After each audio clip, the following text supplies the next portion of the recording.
ज्या दिवशी आराम करायचं ठरवते ना, त्याच दिवशी माझ्यासोबत असं काहीतरी घडतं. काय झालं ते पुढे सांगतेच.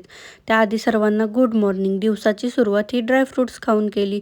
त्यानंतर घरची कामं करून घेतली. झाडू काढून घेतला, फरशी पुसून घेतली आणि स्वयंपाकाची तयारी करायला घेतली.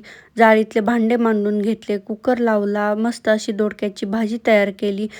जेवण झाल्यावर खाली आले. खाली येऊन बघते तर काय हे कपाट पूर्ण ढासळलं होतं. सगळा एवढा पसारा पडला होता. आता तो परत आवरायला लागणार.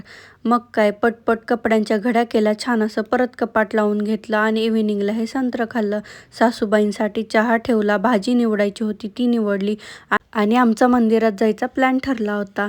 त्यासाठी खाली आवरायला आले तर पूर्ण पुन्हा कपाट हे आडवं झालं होतं. जाऊ दे सोड म्हणलं, पटपट आवरलं, तयार झालो आणि निघालो मंदिराकडे जाण्यासाठी. आज काहीतरी नवीन सुरुवात करायची होती. खरं तर महाशिवरात्रीलाच करायची होती, पण तेव्हा काही वेळ भेटला नाही म्हणून आज करावं म्हणलं. खरंच आमच्या घराच्या इथलं मंदिर खूप मस्त आहे. खूप प्रसन्न वाटतं इथे. तिथे बाहेर अजितदादांचा फोटोसुद्धा लावला होता.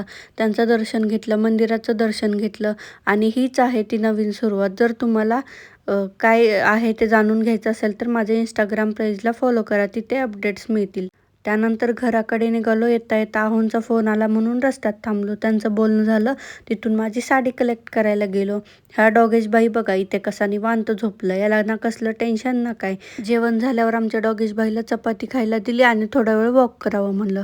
तर बाहेरून जोरजोरात आवाज यायला लागले. आमच्या इथे भांडण झाले होते खूप जोराचे आणि ही सगळी गर्दी भांडण बघण्यासाठीच होती. भांडण बघण्यात जी मजा आहे ना ती काय खरंच वेगळी. त्यानंतर घरी येऊन पुन्हा कपाट लावून घेतलं. चलो बाय.